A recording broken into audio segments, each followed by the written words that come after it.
Hey, some long-awaited good news, right? So 10:30 next Sunday, we're right here. We aren't the first church in the area to reopen. We're not the last. Thanks for being patient with us as we have worked to get this as right as possible. The goal was to open as soon as we could do so without undue risk of harm, right? So we think we have a good plan at this point that allows us to meet outdoors. We're working on an indoor plan simultaneously to get that going for when that becomes reasonably possible.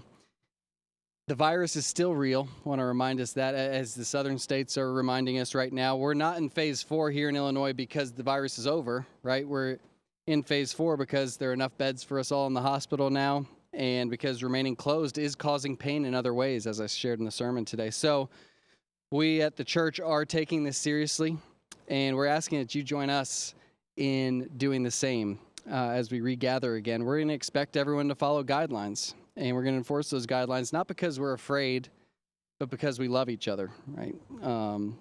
There's significant freedom to make personal decisions, as you'll hear in these guidelines, of course, but there's also an expectation that we will love each other by putting others' interests before our own. And along those lines, let me remind us of Philippians Chapter 2, verses 3 and 4. It says, "Do nothing from selfish ambition or conceit, but in humility count others more significant than yourselves.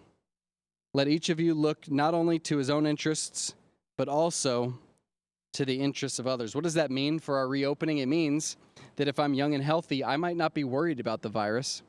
I'll be fine if I get it, I think. So I've got a sore throat and I come to church anyway, right? No big deal. I'm supposed to stay 6 feet away, but I get a little closer to somebody. No big deal. My mask is annoying, so I slide it off. No big deal. If I get it, I get it, right? Here's the problem with that. Right next to me is somebody who really shouldn't get the coronavirus, or they're at serious risk. And what's that going to feel like for me and for our church family if they end up hospitalized for weeks, fighting for their life, and I was the one to put them there because I was careless? I'm not trying to be overly dramatic. I'm really not. But when we talk to the frontline medical workers in our congregation who see every day what we don't see every day, that's what they're reminding us of. They're imploring us not to be that church that makes the news as the next outbreak because we're careless, and we've appreciated their helping us form our plan. So I'm going to outline the plan here. This will be sent out, the finalized version of it will be sent out in a PDF this coming Wednesday, along with a video showing you what the experience will be like from a car perspective. As you drive in, you'll get to see what it looks like in the parking lot.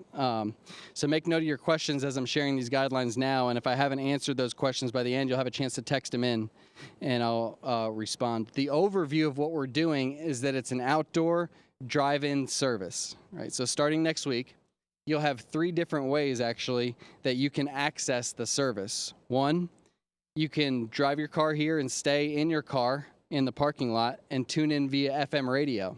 That's going to be an option.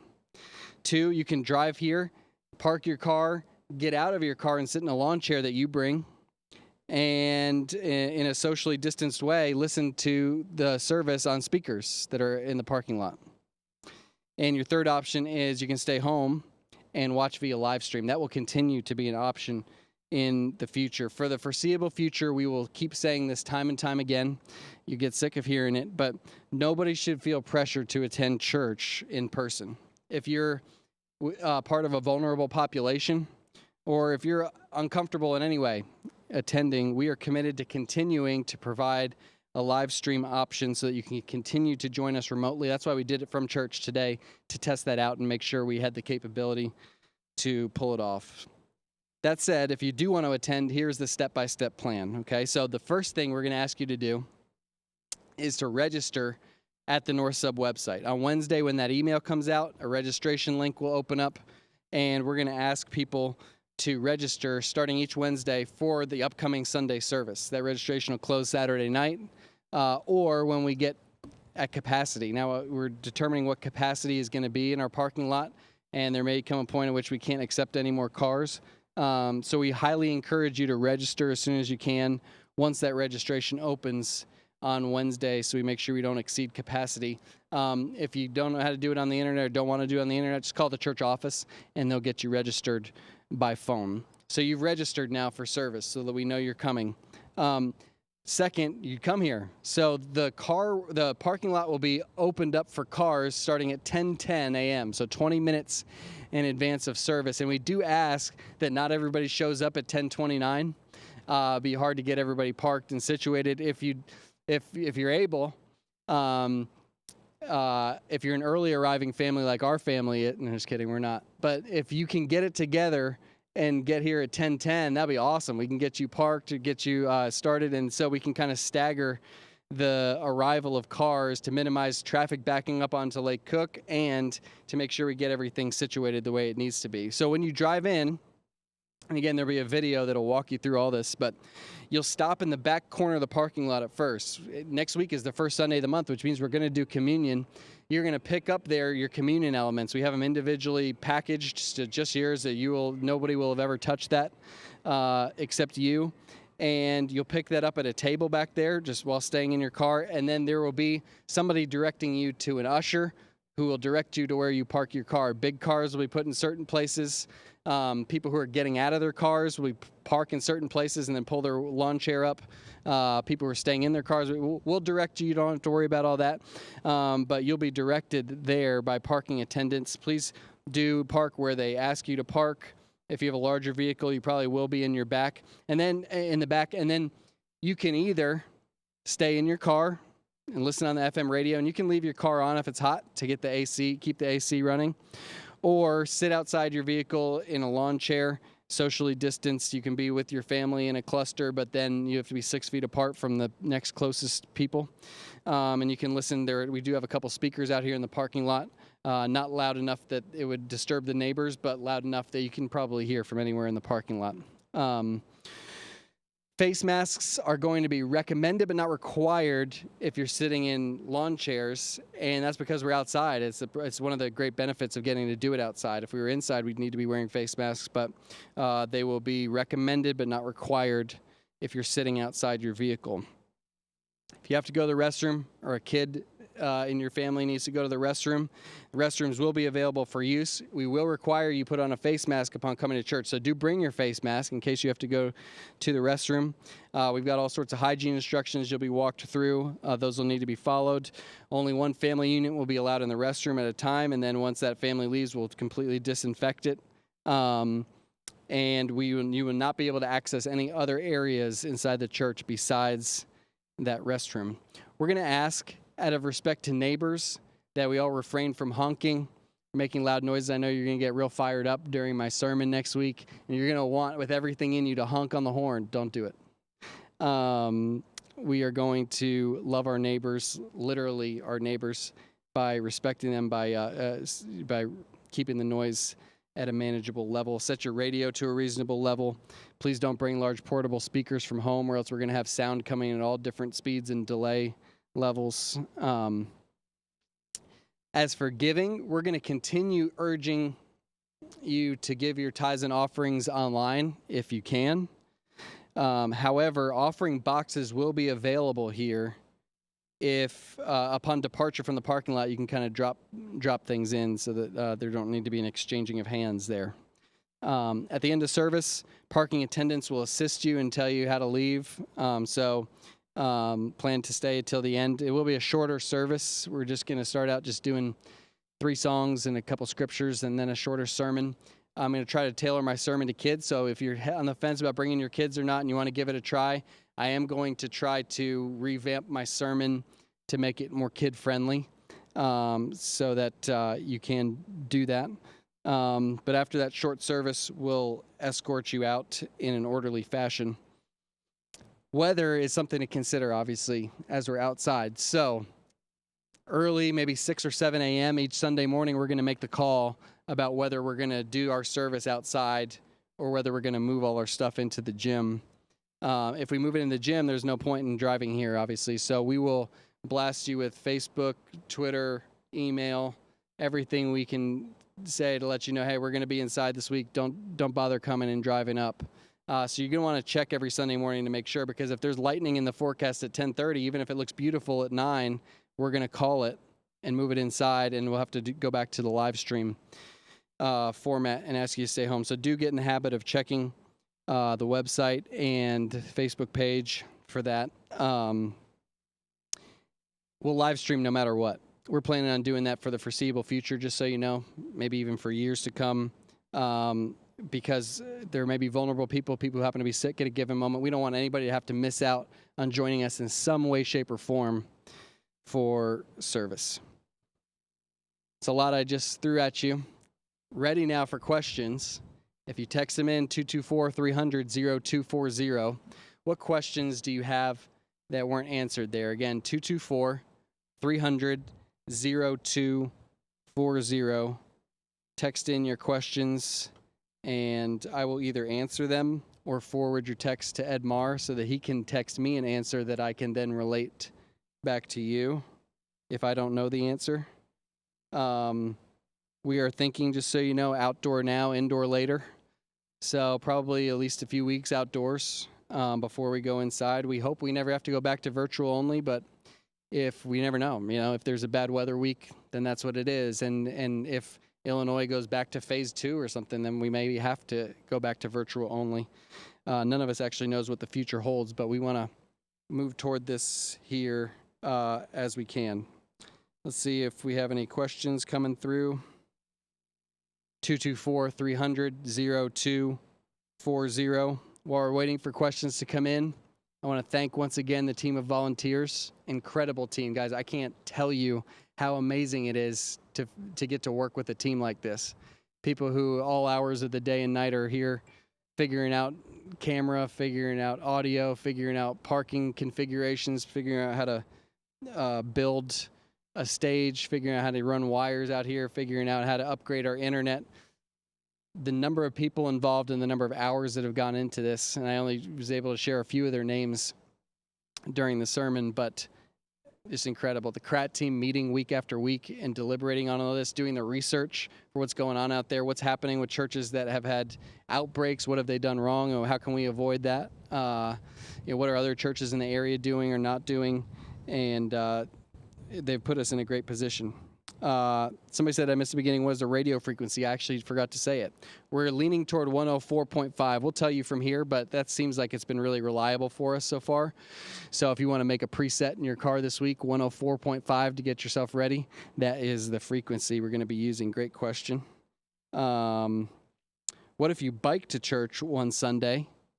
Good question. I'm going to go ahead and say, put your chair on your back as you come on, bike up, reserve a spot so that we know we're going to have a chair there, and come on and sit. The parking lot ground is hot, so you're going to want to bring something to sit on, but we'll figure that out with you. That'd be awesome. Bring some water too. Everybody bring water. As we learned today, this wasn't a very hot day, but it's hot in this parking lot. So if it's a little hotter than today, you're going to want to bring some water. Again, we'll shorten up the service so that it's not unbearable. But, yes, and then that question, how'd you fare in the sun? Shelter and stay. We're good up here. Thank you. We do have a little shade shelter that we can put over this, a little makeshift one if we need to. It wasn't quite that bad today. But if you want to bring an umbrella for your family, we may ask you to sit a little further back in that case so you're not blocking people behind you. We'll figure that out.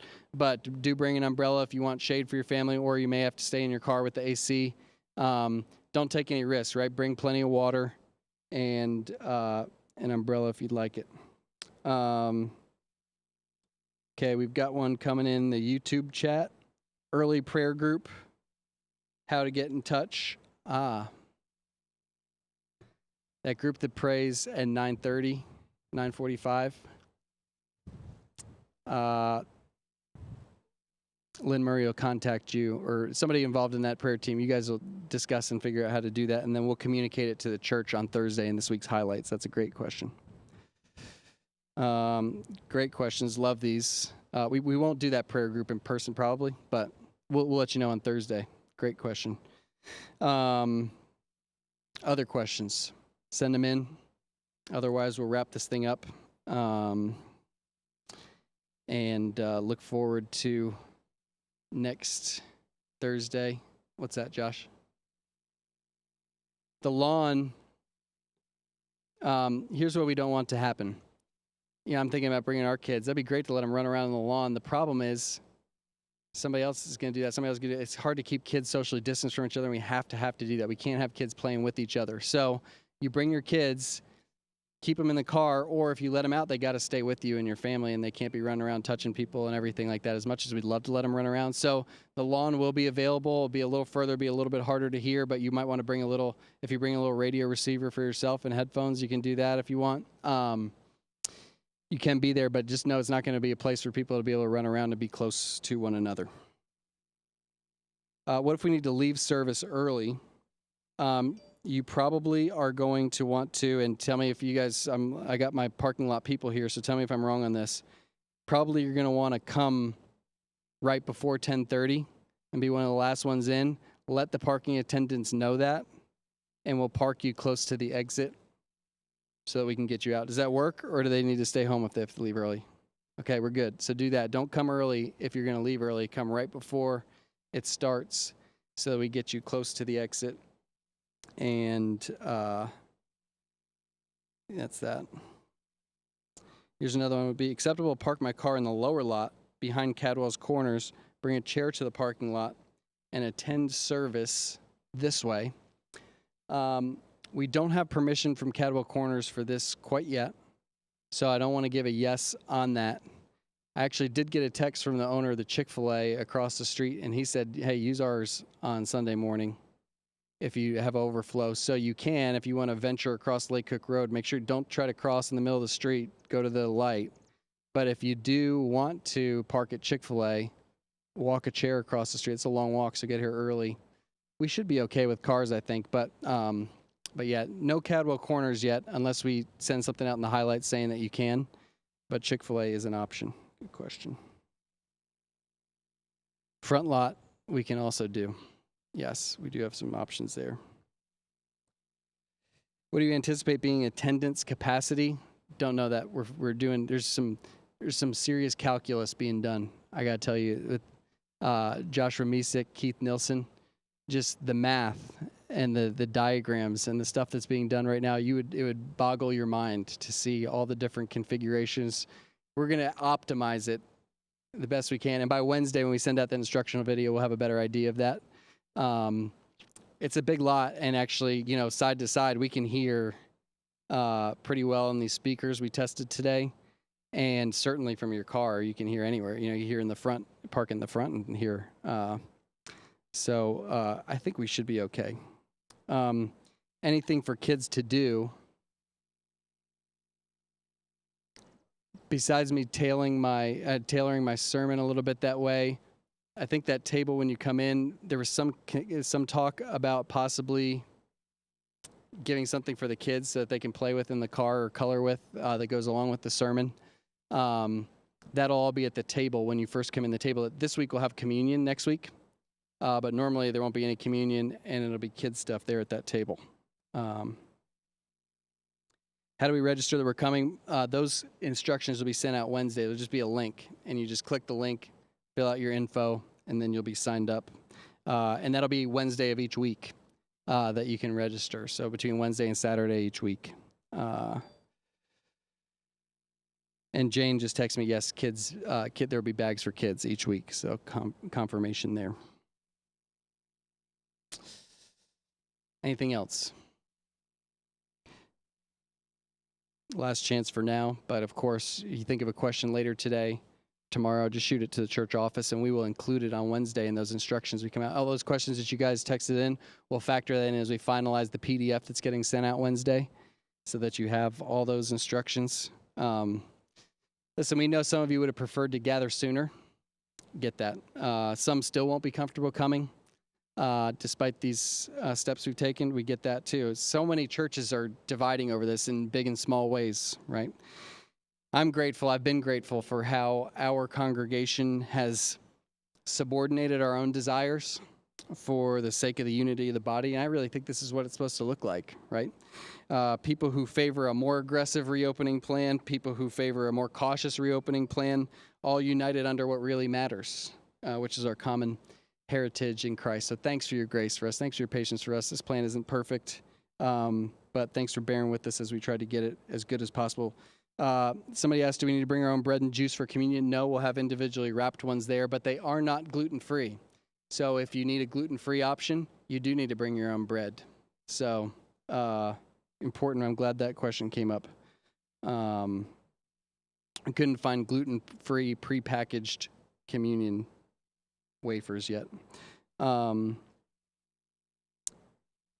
Okay, if we park at Chick-fil-A, do you still want us to register? What do you think? Yeah, so we know we're going to have chairs for that many people. Maybe as part of the registration form, I'm just creating new work for Dawn and Karen right now, but maybe in the registration form we'll have drive-in, or what place is designated. Are you driving in or are you biking/walking in? So we know if you're taking a parking spot or not. Thanks for those questions. That'll help us form it better for Wednesday too. So, man, it was a joy for us, the small team that's here today working on this, just to get to do this. And man, I just can't wait to see these cars pulling in next week. I feel amped up. I can't wait. I want to fast forward the week till then. So let me pray for us, and we'll go about our week. Lord, thank you for bringing us right to the precipice of getting to gather again. We look forward to it with anticipation. Hasten that day, and help us to be filled with joy in each other's socially distanced presence. In Jesus' name, amen. Blessings to you all.